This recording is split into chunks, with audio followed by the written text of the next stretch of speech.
শিবিরের ঐতিহাসিক জয় নিয়ে নানামুখী বিশ্লেষণ চলছে, চুলচেরা বিশ্লেষণ করছেন কেউ কেউ। জামায়াতের রাজনীতিতে কি প্রভাব ফেলবে? কান্না ভাইয়ের ওটা হয়তো ওইভাবে কোনো উদাহরণ অন্য ক্ষেত্রে পুরোপুরি কার্যকর না, তো এর একটা নিশ্চয়ই পলিটিক্সে এর একটা অভিজ্ঞতা কাজ করবে, কোনো সন্দেহ নেই।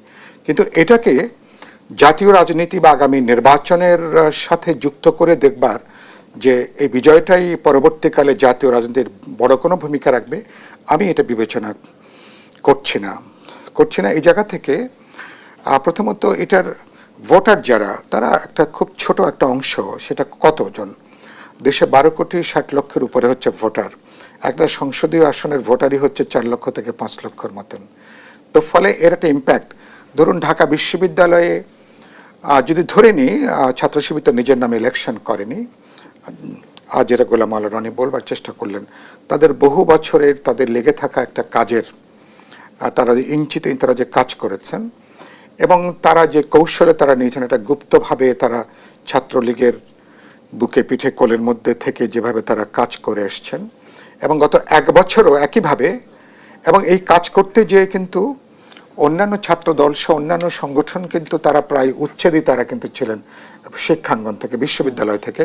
কিন্তু ছাত্র শিবির তারা কিন্তু বলতে পারেন এর মধ্যেই আওয়ামী লীগের 15 বছরের এই আমলেই তারা বিশ্ববিদ্যালয় হলগুলোতে তারা কিন্তু তাদের মতন করে তারা কাজটা অব্যাহত রেখেছেন।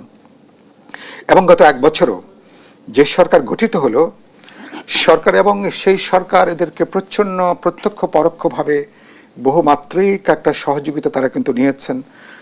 বিশ্ববিদ্যালয় হলের পরিবেশ, হলে তার অবস্থান, বিশ্ববিদ্যালয়ের আপনার ভিসি নিয়োগ থেকে শুরু করে নানাভাবে নিরপেক্ষ সরকার থেকে তারা সুবিধাটা কিভাবে আদায় করে নিল? হ্যাঁ, মানে আদায় করে নিয়েছে। এখন সেখানে তো অর্থাৎ তারা আদায় করতে সক্ষম হয়েছে। আমি যদি বলি যারা এসছেন তারা কোনো না কোনোভাবে তারা তাদেরকে আশ্রয় দিয়েছেন, প্রশ্রয় দিয়েছেন, তারা তাদের সঙ্গে একটা আনরিটেন এক ধরনের বোঝাপড়ার জায়গাটা সেখানে কাজ করেছে।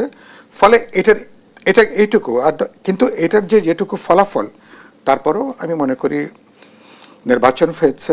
আরেকটা গুরুত্বপূর্ণ কথা হলো যে ছাত্র শিবিরের কৌশল বলেন অথবা ছাত্রদল বা অন্যরা, এই প্রজন্মের তাদের যে মানস গঠন, তাদের চিন্তা ভাবনা, তাদের মনস্তত্ত্বের মধ্যে যে বিষয়গুলো কাজ করে, সেখানে অন্যরা খুব বেশি কিন্তু বড় দাগের তারা কিন্তু দাগ ফেলতে পারেননি। তো সেদিক থেকে ওদের ভেতরে যাই থাকুক না কেন, বাইরে তাদের যে জেস্চার, তাদের যে বিনয়, তাদের যে এনগেজমেন্ট অন্যদের সাথে, এটা নিশ্চয়ই অন্যদের তুলনায়। আর ছাত্রলীগের তাদের যে স্মৃতি, তাদের তাড়া করে ফেরে হলগুলোতে গেস্টরুম কালচার বলি, তাদের জবরদস্তি বলি, যখন ছাত্রদল বা অন্যদেরকে বিবেচনা করে, তো তারা শিবির এরকম একটা ক্যাম্পেইন তারা প্রপারলি করতে পেরেছে।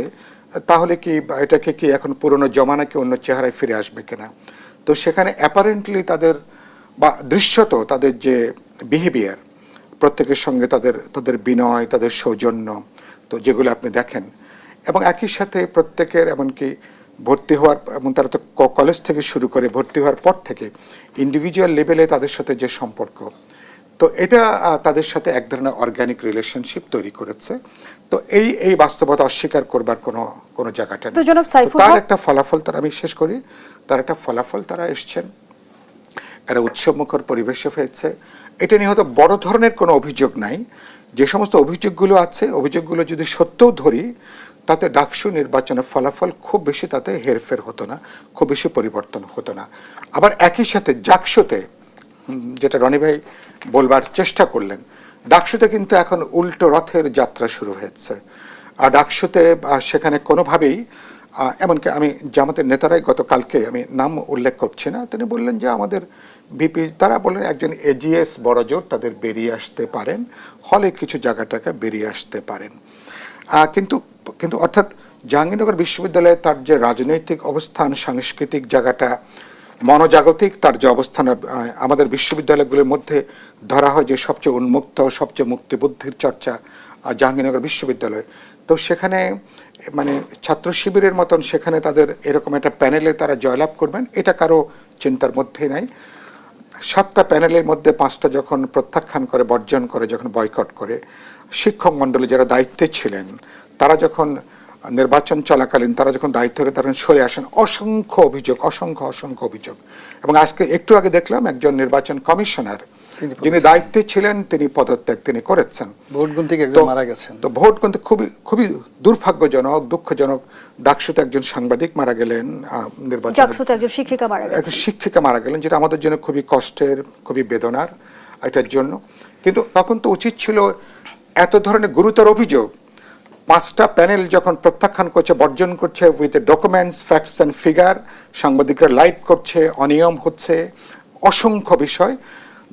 3জন শিক্ষক যারা খুব দায়িত্বশীল শিক্ষক যারা, এবং হাসিনার আমলে যিনি শেখ হাসিনার ছবি নামিয়ে বলতে পারেন ওই যুগে যিনি তার ব্যক্তিগত জীবন পর্যন্ত যিনি বাস্তবে ঝুঁকির মধ্যে নিয়ে গিয়েছিলেন, সেই শিক্ষিকাও যখন অনিয়মের প্রশ্ন তোলেন, তো আপনি দেখবেন এগুলো কোনো কিছু কিন্তু নির্বাচন কর্তৃপক্ষ বা বিশ্ববিদ্যালয় তারা কিন্তু বিবেচনার মধ্যে নেননি। কিন্তু জনাব সাইফুল